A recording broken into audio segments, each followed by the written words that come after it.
Ooh, what's up, Internet? Is Godzilla vs. King Kong heading to Netflix? My name's David Webb. I'm Ariel Edwards. We get nerdy nightly. And we thought we'd share it with you.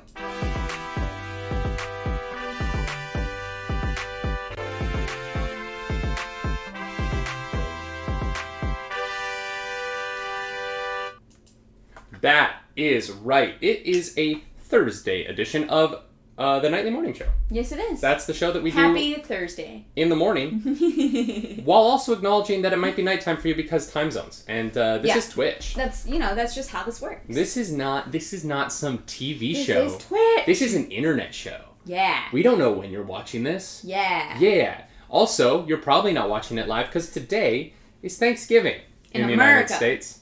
Yeah. And so, that's half our viewership, who's probably already started consuming gravy way too early in the morning as they watch that turkey the is parade. in the oven. Okay, I did not know there was a Thanksgiving parade, and I'm confused. You didn't know that there was Thanksgiving? I knew that Americans had Thanksgiving. Last night, I was like, Clarus, we just have to accept that, there's a chance that no one shows up to watch the show tomorrow. And she was like, why? And I was like, because it's Thanksgiving. Tomorrow is the day of Thanksgiving. And she was like, no, it's not. Thanksgiving's on Monday. And I just looked at her. I was like, you've never, lived in the States. Are you trying to, explain to me when Thanksgiving is? I just assumed that American Thanksgiving was, a weekend thing. Like Canadian Thanksgiving. I was like, oh, you have, Thanksgiving Sunday and the holiday Monday. That makes sense. I was like, what? Who put it on a Thursday? Who decided that Thursday was the day? You know what? Most people work this day. Sometimes things happened hundreds of years ago. Well, and we just keep doing them. That makes sense. Let's just keep doing things that don't make sense and never learn from the history books. That's literally the motto of America. Yeah, okay, you know what? I rescind. It all makes Let's sense keep now. doing things that don't make sense. And pretend that the outcome is going to be different. Yeah. If you are celebrating Thanksgiving, I hope that you are staying safe. I hope that you are enjoying time in a way that is not spreading coronavirus. Mm-hmm. This is a dangerous holiday this year, unfortunately. Yeah. The TSA is saying that over 5 million people will be flying on Sunday this week, headed back home from their Thanksgiving festivities. Jeez. And so if you are at one of those large group gatherings and you are about to get on a plane, please, please, please do everything you can to make sure that you keep everyone else safe. Yes. And that you are not behaving in a way that makes this already dangerous pandemic more dangerous. Yes, please and thank you. Do it for all of us. Do it for yourself and do it for your families. Please. Yeah. Do not be dumb about travel right now. It is arguably the most dangerous time in this pandemic, and I feel like it would be irresponsible for us to not say that at the top of the show. 100%. I also think that we need to acknowledge the roots of Thanksgiving have some problematic elements to them. Yep. And so, if you are thinking about the fact that you maybe didn't spend as much on Thanksgiving this year, you didn't put that money into a feast, something like that, maybe consider taking some of that money and donating to local charities in your area that help Indigenous and Native people in your area.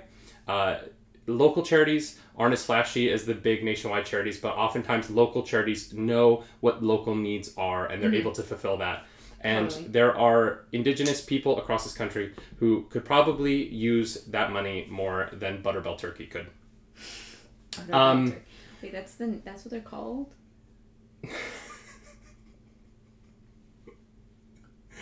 How do you know? That was a genuine How do you question. literally know nothing about Thanksgiving? What do you mean? Is that the brand? Yes. Okay, I don't know. They have a hotline. It's like I walk into the Loblaws and I see a turkey and I buy it. I don't look at what brand it is. I'm like, oh, it's probably PC because that's what we have here. I just don't understand how you've never heard of the Macy's Thanksgiving Day Parade. It's the parade every year, and then at the end, Santa Claus is the last thing, and he comes down. Wait, what? And then the Christmas season starts because Santa came down with the Macy's Thanksgiving Day Parade. And then Macy's unveils its... Does Santa bring a turkey with him? I'm confused. It's also the parade where this is, and you do musical theater. So the reason I'm most confused why you haven't heard of this is because the Macy's Thanksgiving Day Parade is where all the new Broadway shows perform each year. And so it's oftentimes like your first chance to see a number from a new Broadway show on television is in the Macy's Thanksgiving Day Parade. Cool. Thought that was the Tonys. They made, Macy's, but the Tonys are in I know. June. Yep. I did not know that Broadway performed in a parade. Oh my gosh. You didn't even hear about it when the prom, the musical The Prom, which is about to become a movie coming to Netflix. The musical The Prom had two girls kiss because the main relationship in the show is a lesbian couple, and everyone lost their minds, and it was like the biggest thing that there was a lesbian kiss in the Macy's Thanksgiving Day Parade. Did not hear about that.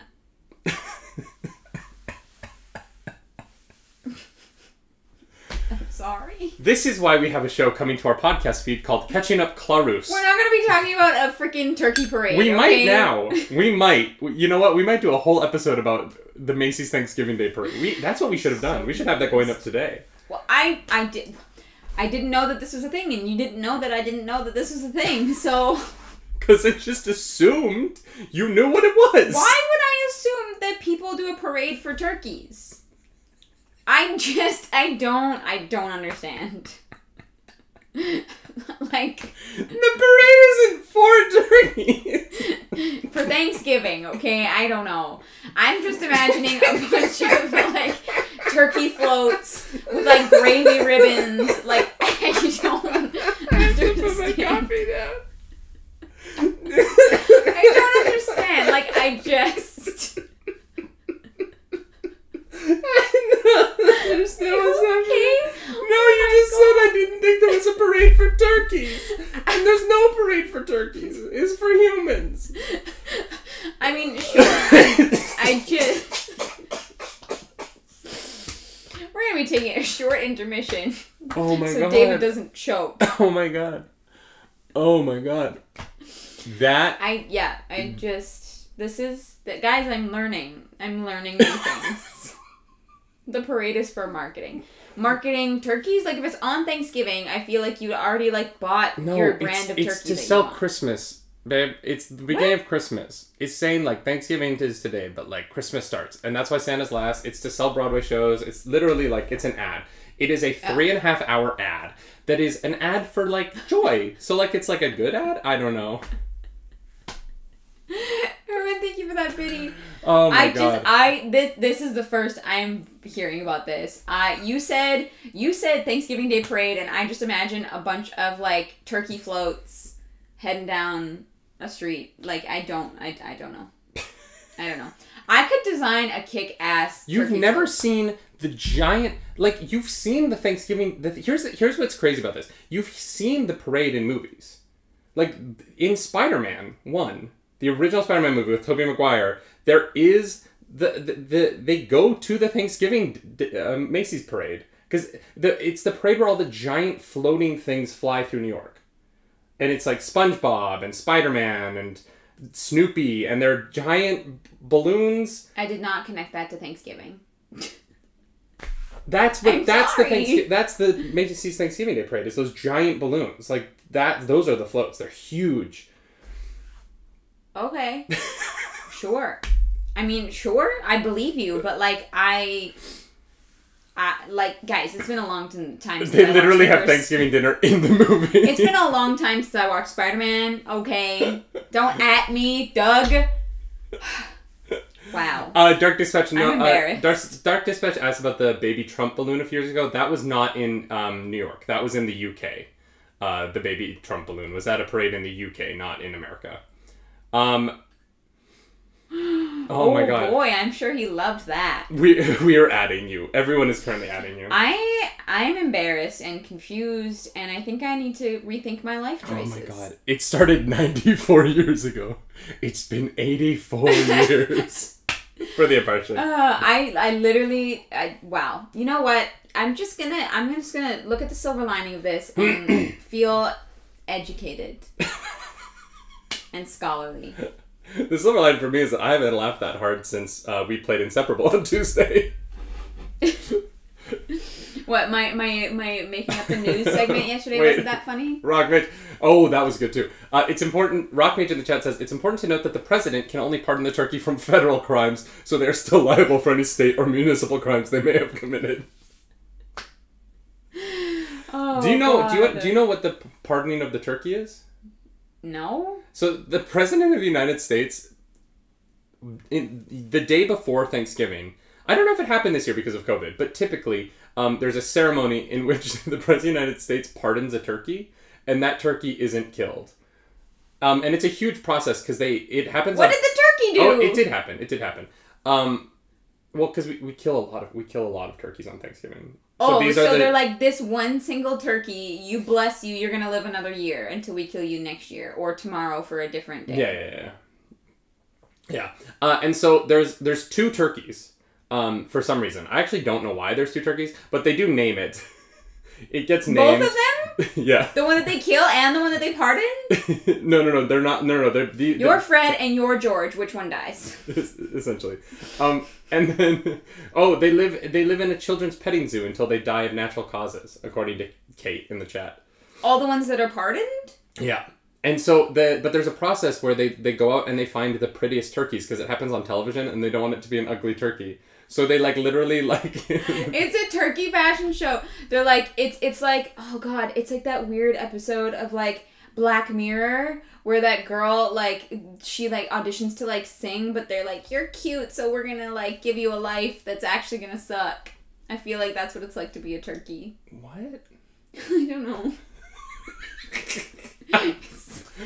There's a Black Mirror episode where a girl wants to sing, but she's cute, so they give her a It's the one where they bicycle for money. Yeah. And then this guy's like, you have a great singing voice, I'm gonna get you on the show, and then you're gonna be a singing star. Yeah. And they're like, actually, we'd love to have you for porn. And she's like, Yeah. Mm-hmm.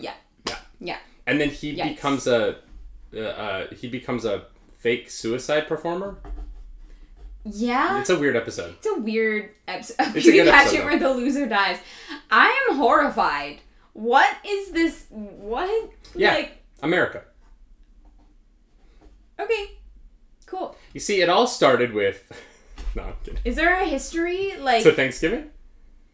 No, I mean to, pardoning a turkey because it's pretty. I have no idea. Or do they just, pick out of a hat? Do they do, a drum roll and they're Hunger Games style? Oh, my foot is a toaster is here to help. The turkey pardon is a process that began with Bush Sr. Reagan responded to a reporter asking about pardons. I might just pardon a turkey to defuse the situation. And Bush just went, I guess I should, that's a presidential duty. Wait, are you telling me that we've only been pardoning turkeys for 25 years? Oh my God. I can't tell if this is real or not because the idea of it is so absurd. Wait. So you're telling me that Reagan made a joke about pardoning a turkey and we've just done it ever since for no reason? Is that actually? I didn't know that. I thought it was a 150-year-old tradition. I know that Reagan was 30 plus years ago, but you know what I mean. Bush Sr. was only, 28 years ago? Still. And this still happens. Yeah, every year. Well, that's the news for today, folks. This has been fun. We'll see you all next time. I don't know how to feel. I feel hollow. Can we all just, the last turkeys Obama pardoned were named Tater and Tot. Why? I don't know. Who? Oh, okay, all right. Their names are Corn and Cobb this year. But it makes it sound like they did something wrong. They were, pardoned of, a crime. And it's it's a fucking turkey. Yeah, they're too sexy. They committed the crime of being hot. Oh, God. And that was how David got divorced. I did not like that. Okay, well... I learned more today than I ever wanted to, so thank you. They committed the crime of being delicious. Oh my God. Y'all, this is a nerd news show. Should we do some nerd news? Or should we just talk about Thanksgiving for now? I am just so confused. What's the confusing part? How and why? Mm-hmm. Good questions. Good questions. We should go to a Thanksgiving pageant and find out the history of Thanksgiving next year. All right. When pageants are a thing. Next year on the Nightly Morning Show. I mean, nothing... My physics toaster says, nothing frees a turkey from the obligation of being eaten quite like being named after other food. I don't like that at all. For the Empire Shin, thank you for that. Oh, God. Okay, well, let's move on before I implode. To our title story. Is it time for the title story? Ladies and gentlemen, this is a Nerd News Show, and we have Nerd News. For those of you who are wondering, hey, wasn't there supposed to be a Godzilla vs King Kong movie this year? Yeah, yes. There was. That movie was supposed to come out at some point this year, like every other movie that was supposed to come out at some point this year. Yeah, sounds familiar. But we haven't heard any announcements about it. We don't have, like, a new date. We don't have, like, summer 2021, summer 2022, summer 2027. And so... Summer 77. Sorry. You think we're all going to go back in time to the year 77? I meant 2077, but that's okay. It's fine. Don't accept my joke. You're bad. You're bad improver right here. Whoa, you said 77, and I posited a world in which we watched a movie in the distant past. I think that is an interesting premise. You know what? I love it. The Thanksgiving talk broke you, didn't it? I can't. Keep talking. You haven't looked like this on camera since we were high on Sunday. Yeah, true. So the movie is apparently open to the idea of having a joint streaming and theatrical debut, much like Wonder Woman 1984 is going to have on Christmas Day in Canada and the United States. But Netflix is also interested in purchasing the film. Netflix has bid at least, reports are saying, $200 million for the movie. But Warner Brothers has blocked that bid temporarily because they are trying to set up a offer for the movie, which is produced by Legendary, to have the film stream on HBO Max and have a theatrical debut like Wonder Woman. So there is this sort of bid between these two streaming services for a movie that should open in theaters. It is a Godzilla and a King Kong movie. When you think about the staples of cinema, like King Kong is one of those like original cinema staples. And as far as like international cinema, Godzilla is like the symbol of a successful international film early on in the life of cinema, right? The original Japanese Godzilla movie. Mm-hmm. And so when you really think about it, like of all movies that should go to a big screen, Godzilla, King Kong. And yet, we might watch it on this TV right here. Mm-hmm. Sorry. Yeah, well, especially because we are now shut down again. So theaters are probably not going to be open. That's one of those movies that I feel like I would only want to see in theaters. Yeah. Like, first of all, I don't know if it's going to be good. Didn't they make, like, new... Like, wasn't the most recent one, like, not good? Godzilla King of Monsters? Yeah. Yeah, Godzilla King of Monsters was... The human stuff was really dumb, unfortunately. But the monster stuff was really cool. Okay. Like, the big fights were amazing. Yeah. The problem with it was... The problem with it can really be boiled up to, in the middle of the movie, I can't remember the actress, but the wife... who is like the villain, has like a 6-minute PowerPoint where she describes her plan. A legitimate PowerPoint? It's not a legitimate PowerPoint, but it's like they're basically having like a video chat with her, and then like she starts like playing a video. It's like she created a promotional video for her ecotourism, and then played it in the middle of a video chat. It is truly one of because I went back and watched the movie a second time with some friends who hadn't seen it, just because they wanted to see it, and I was sitting there and I was like, I thought this was weird the first time, and I thought maybe it was just because I was like listening and trying to figure out this weird ecotourism plot of like waking up giant dinosaurs to cause nuclear destruction on the planet to rebuild the planet in the wake of the destruction. And then the second time I was watching, I was like, oh no, this is just dumb. Okay, I'm not crazy. Okay.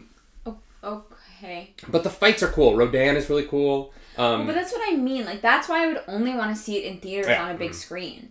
Because, like, when I think of, like, those kind of movies, it would be the big action fight sequences that I would care about. Not really the story as much. Yeah. No, it's valid. And honestly, like, you know, those movies typically tend to be darker. Yeah. And for our sure. television has really bad blacks. So they will not look good on our TV, unfortunately. Yeah. Although we are getting my better TV, so that might fix that problem. But that is true. Yeah, I don't know. I would be upset to see a Godzilla movie at home. Yeah. Or a King Kong movie, you know? Because Kong Skull Island I really like. Kong Skull Island, the movie from a couple years ago, which is the King Kong that will be in this movie. That movie is very good. Very fun. Samuel L. Jackson's great in that. Tom Hiddleston, Brie Larson are both great in that. It's a fun movie. Oh, that's a lot of big names. It's like set in the 70s, so it's just got a different vibe to it. It's basically like trying to be Apocalypse Now, but a King Kong movie, and it like really, really, really works on that level in a way that I really enjoyed. I really enjoyed Kong Skull Island, and I was excited to see King Kong and Godzilla go at it. Like, I think that would be a really fun film, considering we now have the CGI to make it look the way that it should. Oh, for sure. And I think that this is, you know, obviously this isn't set in stone yet. This isn't official. But it's what's in the works. They're bidding for it, and so it's not just a rumor. You know, things are happening. Yeah, and these companies have to kind of spend time looking at options right now, because as much as the idea of a vaccine makes it look like next year could be a return to movies, there's no guarantee that that's going to happen right away. And there's no guarantee that even once people start getting the vaccine, people are talking about April, May, rolling out through the summer and maybe having North America mostly vaccinated by the end of the summer. Yeah. That means that for the majority of next summer, summer 2021, the big movie season of the year, the summer, right? There's going to be a significant number of people who are still unvaccinated. Yeah. And that is going to be a problem for these movie studios who are looking at that summer as like the next chance to finally recoup the losses that they've made this year. Yeah. And, you know, realistically, there is a really good chance that come July, a significant number of Americans still are not vaccinated yet against the disease. And so it's going to, I think that the rebuild is going to be slower than we all want. For sure. There's not going to be a day where we flip the lights and everything's back on and it's all great. It's going to be slow. Like, you know, they're going to allow this percentage of people in, and then this percentage. Like, it's going to be a gradual. They're not just going to throw open the doors and open at max capacity. Yeah. And so, you know, realistically, we are looking at another lost movie season. I think that next Christmas is going to be huge. I think that next Christmas will be one of the biggest movie seasons of all time. I think that there's going to be an itch. The new Avatar movie is going to come out. Yeah, that's true. You know what? You know what's weird? Avatar 2, people are like, nobody cares anymore. But people want to go to the movies. I think by the time Avatar 2 comes out, it might be set up to set records again. Just because that might be like... Yeah.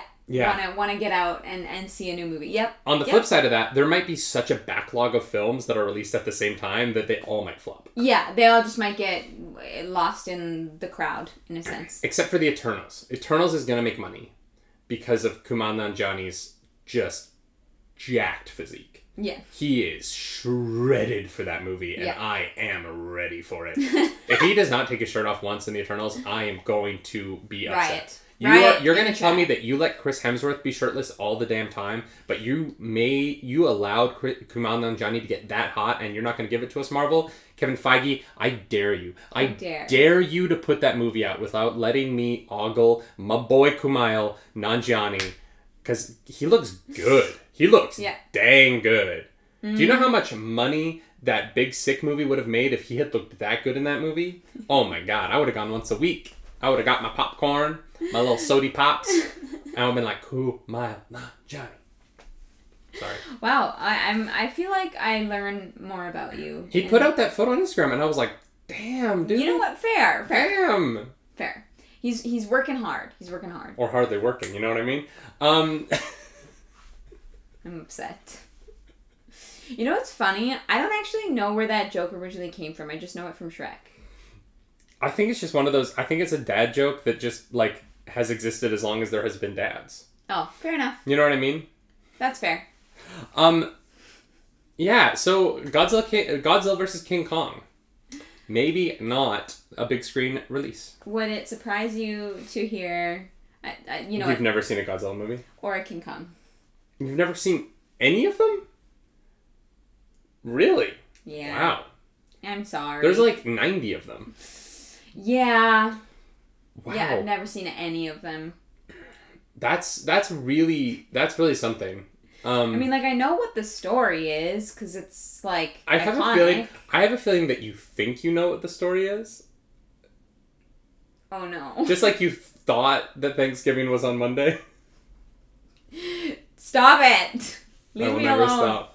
Never stop. Catching Up Clarus podcast coming to... Yep, that's a thing. If you missed that announcement, that is actually a new show that we're working on. Catching Up Clarus, because there are many things I have not seen. Mm-hmm. And that needs to be fixed. You know, that needs to be rectified. It doesn't need to be. Well, it's going to be. It needs to be for you to be married to me, though, because I need you to understand the things I reference. That's fair. It will help. It'll be couples therapy. Live on podcast. Live on podcast. With a nerdy undertone.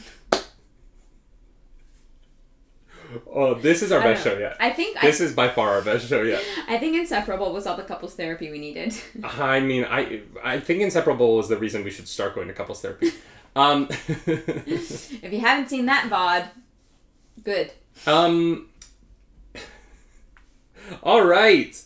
So I'll be disappointed, but that's possible. Yeah. It's here's the thing. Like I said, if I was gonna see that movie, I would want to see it in theaters. I'm definitely less interested in watching it at home, unfortunately.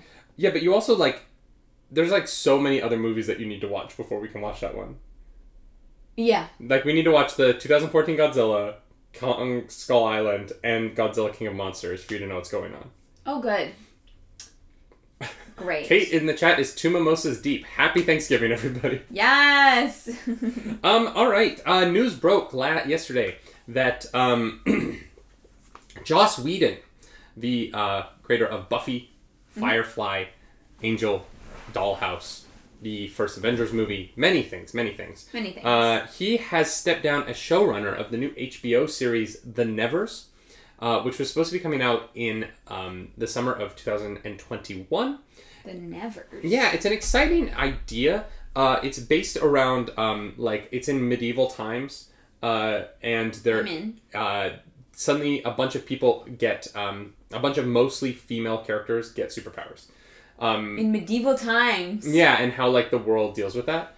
Wow. At least that's my understanding. I might be wrong. I've only read one synopsis of it, but thank you for that, Shin, for the Empire. That sounds cool. Mm-hmm. And Joss Whedon was showrunning the show for HBO, and that is not happening anymore. His statement said that the show was a joyful experience, but he went on to add, the physical challenges of making such a huge show during a global pandemic is more than I can handle without the work beginning to suffer. Apparently, he said that he's truly exhausted, and that is why he left the show. But Joss Whedon has been in the news for other things lately, particularly the comments that have been made about him by Ray Fisher. And, of course, Ray Fisher came out with a tweet saying, I have no intention of allowing Joss Whedon to use the old Hollywood tactic of exiting, stepping down, or walking away to cover for his terrible behavior. The Warner Media's Justice League investigation has been in full swing for over 3 weeks now. This is undoubtedly a result of that. Neither Warner Brothers nor Joss Whedon have confirmed that. There's no confirmation that Ray Fisher is correct in this. It does look right now like Joss Whedon stepped away from the project himself.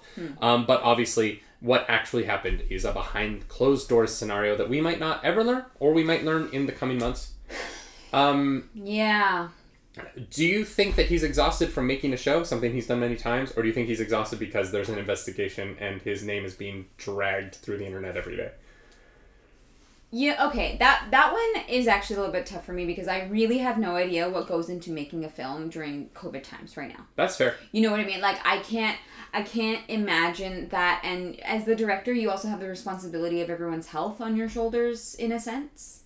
Mm-hmm. I would imagine, anyways, if I was directing something.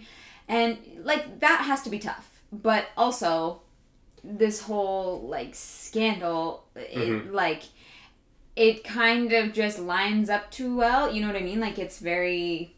I don't know. It is weird to me, right? Because the chat wants to know what happened.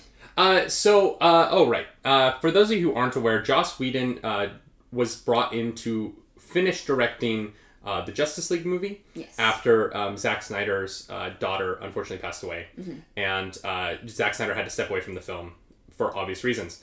Then at that point, Warner Brothers brought in Joss Whedon. He changed a lot of the film, reshot a lot of the film, and the film came out. It wasn't a huge success, but it did fine. Yeah. Critically, it was not treated very well. Mm-hmm. But, critics are subjective. So, if you enjoy the film, whether you don't enjoy the film, that's just what happened. Yeah. Recently, a few months ago, Ray Fisher, the actor who was playing Cyborg, came out and said that he wanted to take back every nice thing he'd said about Joss Whedon on the press tour. He'd felt pressured into saying nice things on the press tour. And that the truth was that Joss Whedon had been difficult, abrasive, and unprofessional on set. That he'd been inappropriate, and has been making accusations against Joss Whedon for the last few months. There is an independent third party that Warner Brothers has brought in to investigate this, and that investigation has been ongoing, and there has been no public comment on what is happening in that investigation at this point. It is interesting because this is also all happening at a time when the company of Warner Brothers has brought Zack Snyder back to finish what once was the Snyder Cut and is now the Snyder Justice League TV show, as I call it. And it's complicated, right? Because it is very complicated that Joss Whedon is being investigated by Warner Brothers while working on a show for Warner Brothers that they hired him for. And now he's leaving that show.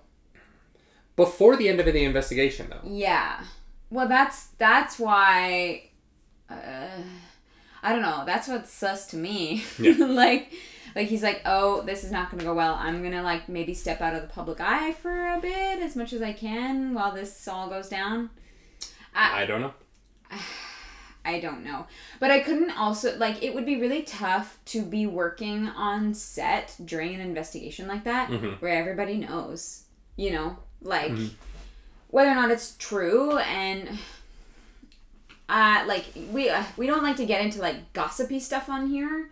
We try to stick to, I don't think this is gossipy, though. No, it's... I think that an African-American actor is making a very public legal claim against one of the most prolific directors in the nerddom. For sure. I don't think this is gossip. There is a legitimate investigation going on. This is news. This isn't, we're not dragging up tweets that are about the interpersonal stuff. I just mean they haven't said one way or the other, and I mean Shin says that he's not surprised that Joss Whedon that this is happening. He has a history of being problematic, and I'm sure that's the case. His wife wrote a pretty scathing.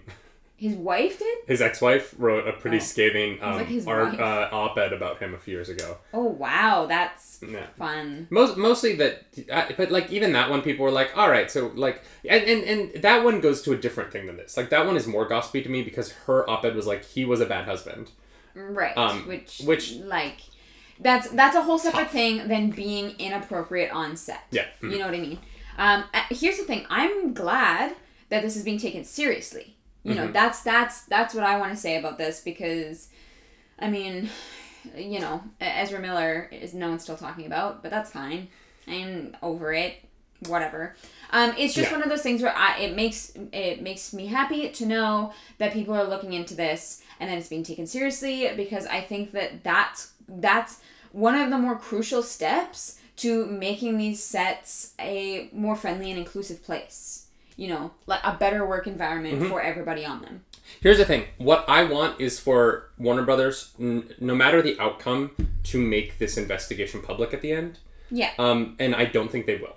And I think that will be unfortunate for everyone involved because everything about the investigation thus far has been public. Yes. This has been a very public process for months. And I'm gonna, and maybe this is an inappropriate thing to say, but I'm getting tired of it. I'm getting tired of hearing. I'm tired of the tweets and I'm tired of the public back and forth between the publicist for Warner Brothers and Ray Fisher. Mm-hmm. The sniping and the trying to use Twitter to like put pressure on Warner Brothers to do the investigation in a different way. I'm tired of all that.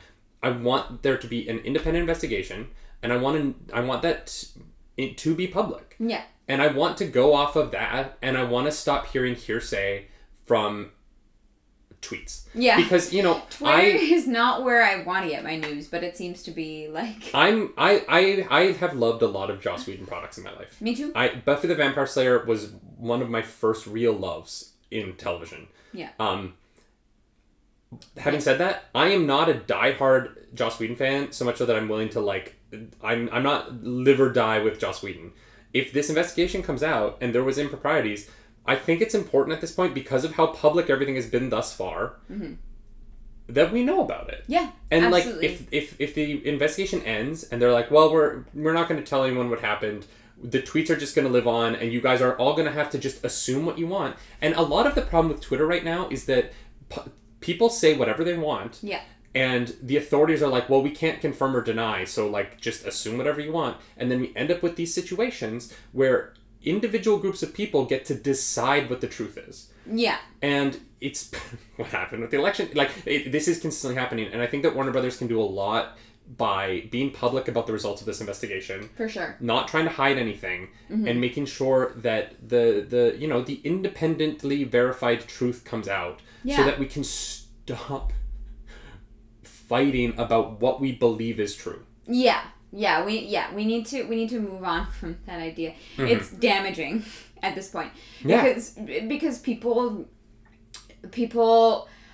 see a thing first and they believe that, and then maybe you just don't do the research or digging to confirm it or deny it, and then you move on with your life believing that this thing is true, and that starts small, but it can get big and snowball pretty fast.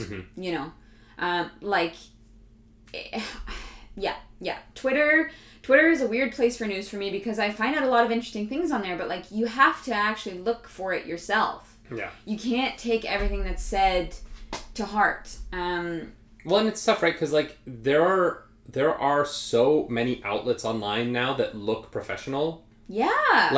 I click on a website sometimes that look, I'm like, oh, they have a lot of money behind this website. So it's probably more, if a website's built really well, I'm like, oh, this is probably more reputable. Yeah. But I can't. Not always the case. I can't do that anymore. I have to find a second source. For everything that we talk about on the morning show, I make sure that 2 people have said it, so that I'm not saying something that's just nonsense from one location. Yeah. I think that it's really important that we all become better about making sure that we are getting our news from multiple sources. Yeah.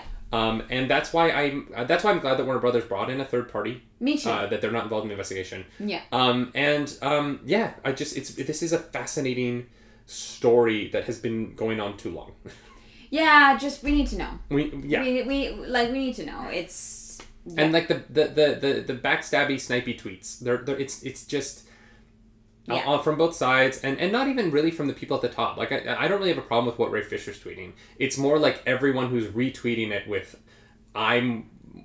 Joss Whedon should die then, or saying that Ray Fisher is just a bad person trying to ruin Joss Whedon's career.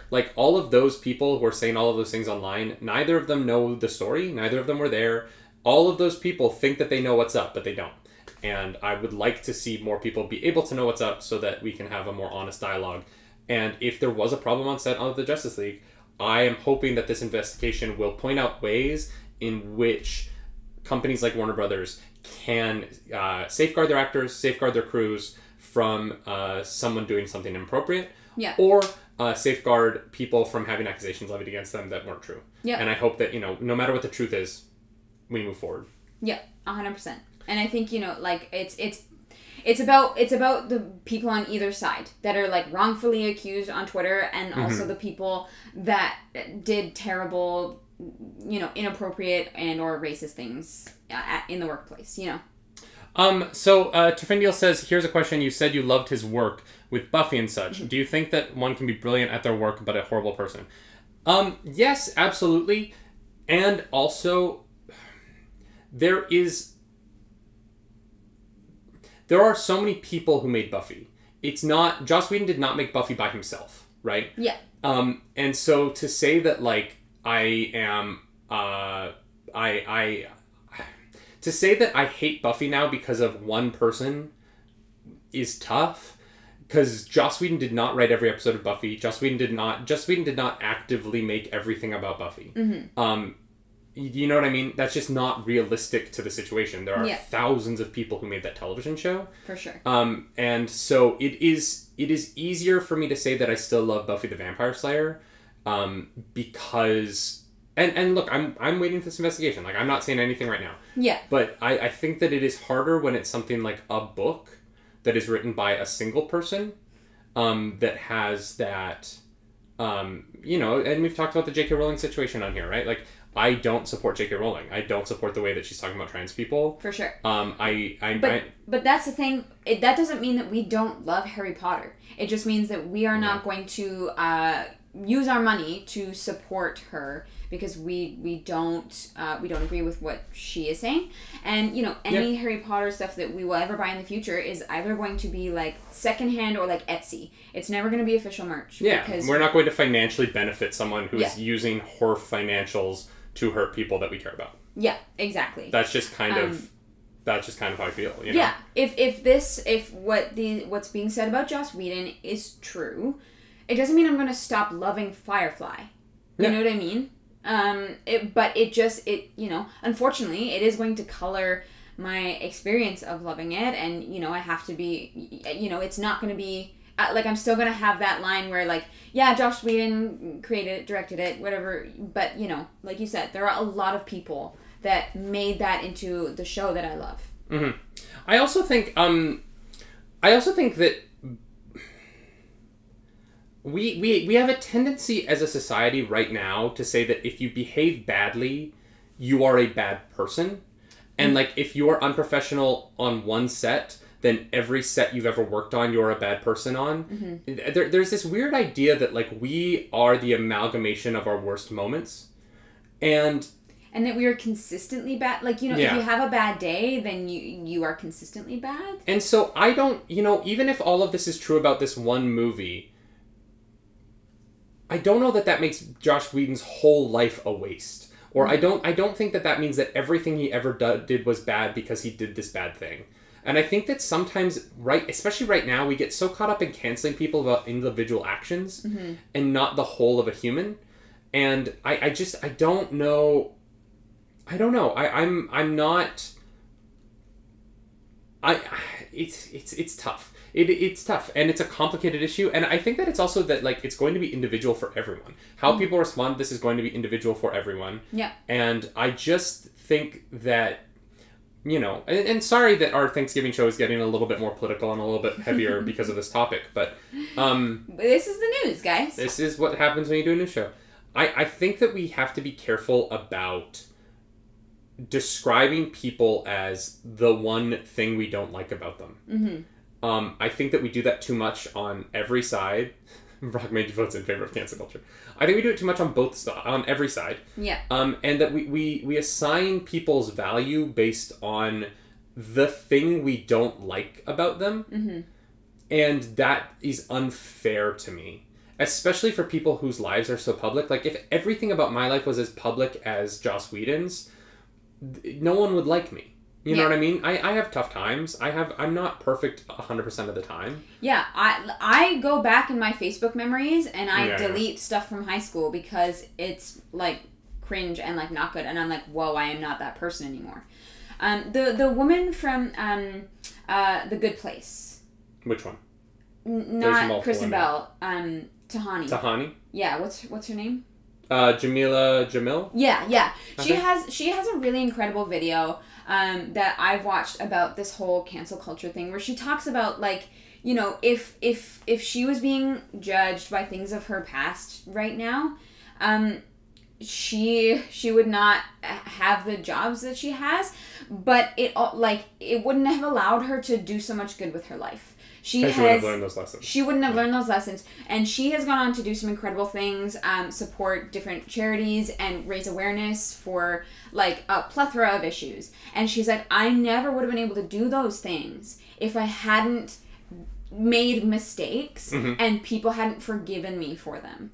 And so that's why I think I understand cancel culture, especially when it crosses, like, certain lines. You know yeah. There's definitely lines you cannot cross, and that's just that's just how it is. But if you've made mistakes and you have learned and grown from them, then I like to try and give people that space to be forgiven and become better. Yeah, I think for me, like, if the story of this is that it comes out and they're like, you know what, Joss Whedon was kind of a dick on the set of Justice League, I'm kind of like, all right, well then the people who don't like him don't work with him again, and the people who do, do. But if like, he was like rude, if what he did whatever. was what he's kind of an asshole, like, okay, sure, you know what I mean? Like, okay, yeah. I've been an asshole before on set. I've been a dick in projects I've worked on. There are people who have stories about me that are not flattering, I promise. And a lot of the times that has to do with me, like, not handling my own insecurities well. You know what I mean? And that's generally where that comes from. I didn't know Thanksgiving was on a Thursday in America. That's not the same thing. I know. But I just, like, if we're canceling people now because they're kind of an asshole sometimes, good luck, everyone. Have fun. We're all screwed. So, I don't know. I think that, like, there's a difference to me. Like, J.K. Rowling using her public platform to actively disenfranchise and make trans people's lives harder is something that I cannot get behind. Yeah. That is the line. I can't get behind it at all. Right? Ellen maybe isn't as nice as she appears on her television show, so people want to cancel her for it. I can't get behind that. I just can't. Like, Ellen being kind of a dick, great. Okay, sure. A lot of people love her, a lot of people don't. That's life. Yeah. People aren't gonna... Not everyone likes you. And you're not always gonna have a boss that's great or a stand-up person or that you enjoy working for. You know what I mean? And so, if it comes out that, like, Joss Whedon was, like, kind of an asshole, whatever. It is what it is. Yeah. That's the kind of person he is. And if you go into his projects, you go into it knowing. Right? Yeah. And, I think that, we're gonna... Cancel culture is going to even out eventually. I think it had to swing too far to, like... And I think it has swung a little too far at times. Yes. Charli D'Amelio apparently is being canceled for nothing right now because she's famous on TikTok. Like, there's, like, dumb stuff that is happening because of this whole idea. But at the same time, it'll even out, and I do believe that we'll get to a point where we have a more even-keeled approach to how all this works. For sure. We're just not there yet. And we're all learning. As a society, we are learning. And, we just need to accept that. Yeah. Yeah, I do, yeah. And, I want the best for everyone. Yes. At the end of the day, thank you for that. Lead the raid. Miller, we will raid the fridge. Is it all one word? We'll make sure.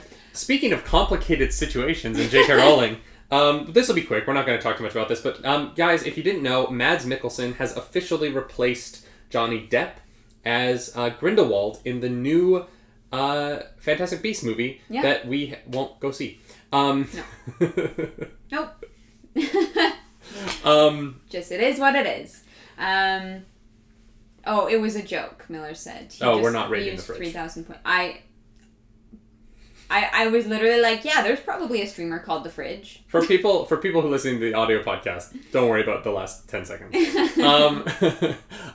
Y'all, in other news, let's get out of this. Let's get out of this. Yeah.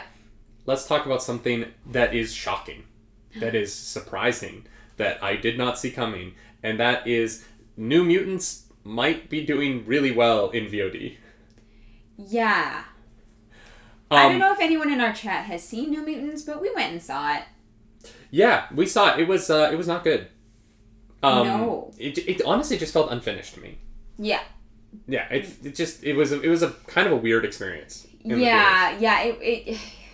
There's a 40-minute podcast on. If you want to hear our thoughts about New Mutants, there's a full 40 minutes of us breaking down why we felt 100%. The way that we did about it. But New Mutants is sitting at number 1 on both Vudu and Fandango now for last week, despite releasing midweek, and it is it's the number 1 VOD movie of the week last week. Wow. Despite only being out for 5 of those 7 days. It probably is still not going to make a profit long term. It would have to recoup a lot because its theatrical window was not good. Yeah, and it also took forever. And it was an expensive movie. They had to market it multiple times. Hero Win in the chat wants to know, why do you think it's doing so well? Well, because it does have the franchise backing. Mm-hmm. You know what I mean? Oh, it's a Marvel thing. I'll watch that. Yeah, it's still an X-Men movie. You know, like it'll be good. And I don't know. I think superheroes? I think it's just really new. Don't. Yeah. I think that it literally... Yeah, Dark Dispatch in the chat said there's nothing else to watch. You know, I think that's literally it. Is like, oh, this is the new movie this week, and I need something. Yeah. Everyone is at home being like, I need something I have not seen before because The Office is about to get pulled off of Netflix. For those of you who watch Office on Netflix, just so you know, that show will soon be leaving that setting. So, sorry. And I think that's it. I think that it's new. I think that it's Marvel. It's an X-Men movie. Yeah. I think that there's a lot of people who probably would have seen it in theaters who didn't because of the pandemic. Yeah. You know. It's also true, you know, if you are really enjoying Queen's Gambit, you're like, hey, Anya Taylor-Joy, I'm going to check out her other thing. You know what? Actually, Romaris 97, that's really smart, actually. Yeah. That Queen's Gambit is like the thing that people are talking about right now. Oh yeah, everyone's loving it. There's been a huge uptick in chessboard sales in America. Yeah, apparently everyone wants to learn how to play chess now. Okay. That's funny. Yeah, it is. Anya Taylor-Joy is in the news. People are watching her. People are looking at her face. My twin. And honestly, she's the best part of the movie. Oh, she is. Hands down. Like we definitely talked about that in the podcast as well. I thought she was fantastic. And I'm really excited to watch Queen's Gambit, to be honest. Mm-hmm. But yeah, I think she is probably doing a lot of the marketing for that movie on VOD right now. Yeah, her face is literally... You cannot open Netflix without seeing Anya Taylor-Joy's, like, weird, like, fringy white haircut. Yeah. Blonde haircut. Yeah. That's... Ramesh, I'm glad you brought that up. That's really fascinating. Mm-hmm. Because, you know, we used to talk all the time in, like, old Hollywood about how... a movie would do well because of the star, right? And that system has kind of gone away. There aren't really movie stars who can open any film now the way that there used to be. Yeah. Even someone like The Rock. Like, The Rock has 4 movies come out last year, and I think, 3 of them did well, but one of them, Yeah. like Skyscraper didn't really make as much money as they would have liked, stuff like that. Yeah. But there is still that, like, impact of just seeing someone's face in 2 different places, liking it in one place where you kind of get it for free, and be like, I'll pay to see her in something else. Totally. And like, I think honestly that's definitely helping their numbers. Yeah. Like they kind of have a lot of things going for them, which is why I think they're doing so well. Yeah. It's definitely not because of the quality of the movie. Oh, New Mutants? Yeah. I don't know. I mean, there's elements of it. Fine. I think that like if I was a teenager, I would have liked it more. And there's definitely, for the LGBT community, there is definitely a central LGBT relationship. In a way that is actually handled really well, in my opinion. Yeah. There's a lesbian relationship at the center of the film that I think actually is nice because it isn't. It's just sweet. It's not like overly sexualized or anything like that. Yeah, it's not aggressive in any way. Like it's just there and it's just nice and like I'm for it. So yeah, I don't know. It's weird. It's weird to see it do so well. Yeah, especially because we left the theater and we were like. Well, and it just is also like it got kind of torn apart in reviews. Yep. And it hasn't exactly like. It's interesting to me that like the kind of films that end up doing well in VOD, even though they don't do well in theaters, the kinds of things people are willing to watch at home but aren't willing to pay to go see out. You know. Yeah. Yeah, for sure. My Visit Toaster is saying, I feel like the last time we had a star that people would immediately see was Johnny Depp before Lone Ranger and Will Smith before After Earth. I think that even them, like, Johnny Depp had some flops before Lone Ranger, for sure. Like, Johnny Depp had flops. Oh, what's the Seventh Circle or whatever it is? Yeah, like there's some rough stuff. Will Smith kind of got by for a long time by not doing very many movies. Mm-hmm. And so, like, when a Will Smith movie came out, it was still an event. But, like, Will Smith wasn't a movie star. Like, Will Smith is, like, a multimedia star, and Will Smith kind of lives in a different category, right? Yeah. Because, you know... Yeah, here's the thing. I don't think that Anya Taylor-Joy has that kind of celebrity status recognition for this kind of thing. I think that people are just seeing her face in a show that they really like recently, and then seeing that she's in this other thing. And it's new content, and they're like, great, I'll give it a try. Dark Dispatch is saying, if David gives us a list of all the films he was an extra in, we could create #extra David top 10 and watch all those films to make everything David's an extra in a top viewed film. Can you imagine? I don't think the Avengers needs any help, Dark Dispatch. Yeah, I think they're fine. Dark Knight Rises doesn't need any help. Although there are some movies that I did that could use the boost, like The Lifeguard with Kristen Bell. It's a weird movie in which Kristen Bell plays a lifeguard who has a relationship with an underage boy. Oh, wow. But I didn't know that when I was working on it until I saw it later, and I was like, oh, I didn't realize this is what I was in. Crybaby, flop or not? I actually don't know the numbers behind Crybaby, Joe. It's definitely a cult hit. So yeah. Crybaby probably made its money over time. And honestly, New Mutants is the kind of movie I could see becoming a cult hit with a certain community. Yeah, for sure. It definitely has that vibe. But, you know, there were just things about it that were not great. And we have a podcast on it. Yeah. Perennial Games is saying, I do watch films for the actors. If I like them and I see they're in something new, I'll go see it. That's true for a lot of people still. It's just not as true as it used to be. Like, in the 80s, right. And part of it is IP culture. Like, ever since 99, really, is the big shifting moment with Matrix, Harry Potter, or Matrix, Spider-Man, X-Men, Harry Potter a few years later, Lord of the Rings. Like, we shifted from the 80s, 90s thing where you would put an actor's name and then any title. The title didn't matter. Yeah. Schwarzenegger and oh my god, twins. What's his Danny DeVito. Oh. You put Schwarzenegger and Danny DeVito are in Twins. What's Twins? Schwarzenegger and Danny DeVito are twins. How does that make sense? Go watch the movie. Like, that's the kind of thing that used to be the big box office. Yeah. You know what I mean? Bruce Willis, in. Samuel L. Jackson, in. Yeah, for sure. Quentin Tarantino directed... And Quentin Tarantino kind of is still that person. He's one of the... Him and Christopher Nolan are kind of the two that kind of keep going. Yeah. Past the shift. But post 1999, everything shifted into IP culture, and you know, the big movies get bigger every year, and they get more connected, and they become more and more and more franchises that you already know. Yeah. For sure. I had someone was telling me that the exception to that rule is Fast and the Furious, and I was like, what are you talking about? He's like, well, Fast and the Furious isn't an IP, and Fast 7 made like $1 billion, and I was like, Fast 7? What are you talking about? It's Fast 7. It's the 7th movie. Yeah. Of course it's an IP. You got to 7 of them. Yeah. The first one wasn't. The first one wasn't $1 billion movie. Yeah. The third one was a flop. The fourth one was alright. They started making money at 5. I was livid. I was like, what is this argument? This argument is trash. Fast and Furious is the most IP that has ever been made in film. Oh my god. And their IP is Corona and family. Family. Oh my god. This is my family. Oh my god.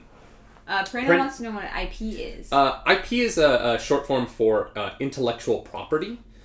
So when you're talking about like a franchise as an IP, the intellectual property is what the person who is producing the content owns, right? So if you own the Harry Potter intellectual property, you are the person who is allowed to make Harry Potter movies. If you own the intellectual property, and so when I talk about IP, the difference between a franchise and IP in my mind is like Fantastic Beasts is a franchise and Harry Potter is a franchise, and those fall under the Harry Potter IP, which is the umbrella for both things because they are owned together.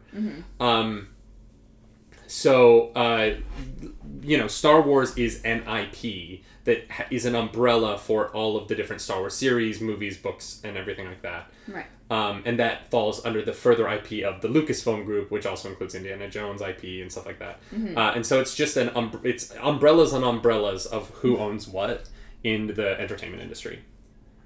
That's fun. And so ever since X-Men came out in '99, the entire media landscape has shifted towards IP-based promotion. It is so much easier to get people to click on something if it is related to something they already know. And it has, in many ways, I want to be careful about saying this, but like... Sorry. It has in many ways hurt the creativity of movie making. Because we are getting a lot of the same things every year. But it has also allowed these products and these companies to grow financially in ways that they never would have in the 80s or 90s. Yeah, everyone is like, oh, we keep getting remakes and reboots and stuff. And I'm like, yeah, well, because it's easy for them. You know what I mean? Yeah. Yeah, guys. Sorry the show got a little heavy in the middle. I thought our Thanksgiving show was going to be like light and breezy, and it wasn't. We got into the weeds a little bit there. Hey, you know what? It's the news. It's tough. It is tough to do a new show, and I want to be honest. I don't want to paint the world as like a cheery. Yeah, no. It's definitely about honesty and transparency with it. If there's some heavy stuff we got to talk about, then we gotta unpack that, and we hope that we are a safe space for us all to do that and to have these discussions, because they're important to have. Yeah, and I want to say a big thank you to everyone in the chat who participates in these conversations. Yeah. And has different. I know that there are people in the chat who have differing opinions on a lot of this stuff. And that we still manage to keep it respectful, keep it friendly, and that we don't allow these conversations to affect the way that we talk to each other. Yeah. I think it's a huge testament to the kind of community that we are fostering here, yeah. And to the kinds of people that you all are, that we're able to talk about difficult stuff like this, and that you all keep it happy and civil. And civil. We're grateful for that because it makes it... these are conversations that I want to have. I want to keep having honest, open conversations about this stuff. And it would be hard to do that if I felt like it was just fighting. Yeah. And so I just want to say thank you. And we adore you all. Really, we do. And for those of you in the United States who are celebrating Thanksgiving today, I just want to say that the thing that I'm grateful for today is you. Yeah. And for you who keep showing up for us, who keep supporting us, it means the world. Yeah. Yeah, it really does. And, we half expected that nobody would show up today just because, people are celebrating or watching a turkey parade, and... It's not a turkey parade. We're going to watch clips and you're going to be like, oh, this is cool. Okay. Because a bunch of Broadway actors got paid to work today, which is good. Yes, it is. No. That is good. That is something to celebrate for us. Y'all, I'm going to be on later today playing Assassin's Creed Valhalla, which is going to be fun for me. And depending on shipping schedules, the stream might look different if a certain thing arrives in the mail today, which we're very excited for. Anything else you want to plug? No, I might have a bonus stream tomorrow afternoon, guys, so stick around for that. Because I'm going to be playing Dead by Daylight for the first time with Fanta. So I might do like a little stream and then raid into her stream for DVD, which should be fun. And then, I've got Skyrim Saturday. It's going to be a good time. Oh, also, very quickly, I am not going to be streaming Sunday night because I'm going to be getting back from New York. If I do end up streaming Sunday night, it'll be it'll be very late, but it probably is not going to happen, unfortunately. So the Sunday stream is canceled just because I won't be here to do it. I'm so sorry to everyone who's looking forward to Star Wars Sunday, but it's not going to be happening. But yeah, tonight's stream is happening, and we will have a special Monday night stream, which will be the Ned Flanders stream for Movember. And we're also going to schedule the Ron Burgundy morning show, which we haven't done yet. But we will let you know when those are going to be later on I think that's everything. You're not doing it tomorrow. No. No, great. Okay. Next week, Ron Burgundy, as well as Ned Flanders. Yep, lots of mustache love, and then the mustache is going away. Can you drop the Movember thing? Absolutely. We have a few days left, and I have hit my $500 goal, but any extra money we can raise from Movember is always a good thing. Yeah. So please consider donating over at the link in the chat. And as we always say here, my name's David Webb. I'm Arielle Edwards. Do something nerdy tonight. Bye-bye. Bye.